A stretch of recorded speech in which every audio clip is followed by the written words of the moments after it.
এই পর্বে আমরা নেগেটিভ স্পেস ব্যবহার করে কিভাবে লোগো ডিজাইন করা যায় সেই সম্পর্কে জানব।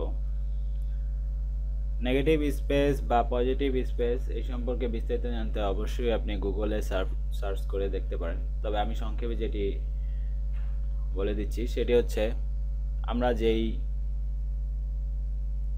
লোগোগুলো দেখতে পাচ্ছি এর ভিতরে পজিটিভ স্পেসও দখল করে আছে। পজিটিভ স্পেস বলতে এই যে কালারফুল যেই ফেড এক্স, এটি হচ্ছে পজিটিভ স্পেস, কিন্তু এর ভিতরে যেই ফাঁকা স্থানটি রয়েছে অর্থাৎ নেগেটিভ যে স্থানটি রয়েছে সেটি হচ্ছে নেগেটিভ স্পেস। তো এই নেগেটিভ স্পেস বা ফাঁকা স্থানটি দখল করেও আপনি লোগোতে বিভিন্ন ধরনের স্টাইল তৈরি করতে পারেন। যেমন আমি যদি এখানে একটু জুম করি, যেহেতু এটি ইমেজ তাই এটি ফেটে যাচ্ছে।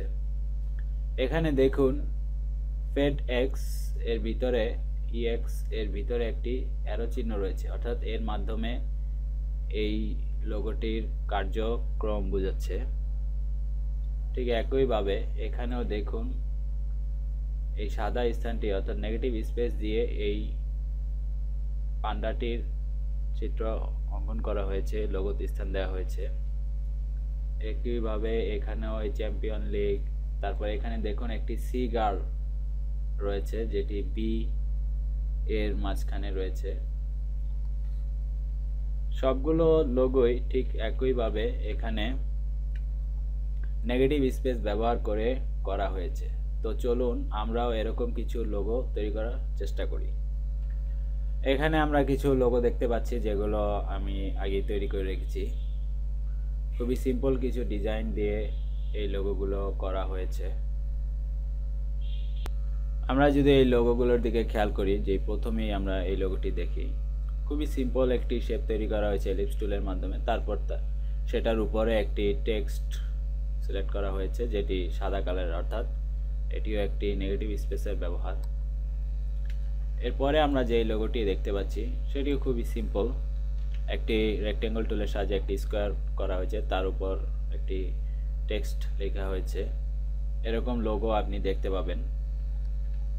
তারপরে আমরা যেই লোগোটি দেখতে পাচ্ছি সেটি অনেকটা সিম্বল ব্যবহার করে, আপনারা জানেন এখানে সিম্বলের কিছু অপশন রয়েছে যেগুলো এডিট করে আমরা এরকম লোগো বানাতে পারি। পূর্বেও এরকম আমরা দেখিয়েছি কিভাবে সিম্বল এডিট করতে হয়।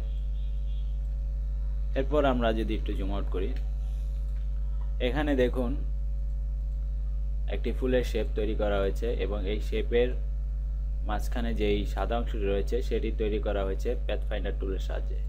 এই শেপগুলো আপনি এখানে সিম্বলে পাবেন, বা আমি এটা নিয়েছি ফটোশপের কাস্টম শেপ থেকে, যেটি আমরা গত পর্বে আলোচনা করেছি।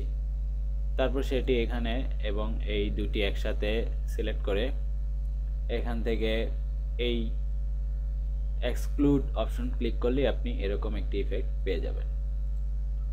এটা অনেকটা একই রকম। এখানে সাদা কালারের একটি ফুল এখানে বসিয়ে দেওয়া হয়েছে এবং এটিকে জাস্ট সিম্পলি গ্রিন কালার করে এখানে বসিয়ে দেওয়া হয়েছে। এটিও ব্যতিক্রম নয়, এটিও খুব সিম্পল একটি সিম্বল ব্যবহার করে এটি এখানে ব্যবহার করা হয়েছে। তবে এটি খুবই সিম্পল কিছু শেপ ব্যবহার করে করা হয়েছে। সময়ের সাপেক্ষতার ব্যাপারে আমি চিন্তা করে এই বিষয়গুলো করেছি। আপনারা যখন লোগো তৈরি করার চেষ্টা করবেন নেগেটিভ স্পেস ব্যবহার করে, অবশ্যই এই বিষয়ে আপনি চিন্তা ভাবনা করে নেবেন এবং পারলে হাতে স্কেচিং করে রাফ করে নেবেন, তাহলে সুবিধা হবে। কারণ এটি অনেক ক্ষেত্রে ক্যালকুলেশনের ব্যাপার রয়েছে। এখানে যদিও সহজভাবে উপস্থাপন করা হলেও বাস্তবে আপনি অন্য কোনো কোম্পানির ভালো লোগো তৈরি করার ক্ষেত্রে নেগেটিভ স্পেস ব্যবহার করে যদি লোগো বানাতে চান সেক্ষেত্রে অবশ্যই এটি হিসাব নিকাশের ব্যবস্থা রয়েছে, ব্যাপার রয়েছে। প্র্যাকটিসের জন্য আপনি এই বিষয়গুলো দেখতে পারেন। এখানে একটি ইমেজ ফাইল দিয়ে দিয়েছি সাথে। এখানে দেখুন কিভাবে নেগেটিভ স্পেস ব্যবহার করে চমৎকার কিছু শেপ তৈরি করা হয়েছে। আশা করি আপনারা নেগেটিভ স্পেস ব্যবহার করে বিভিন্ন সুন্দর সুন্দর লোগো তৈরি করতে পারবেন। ধন্যবাদ।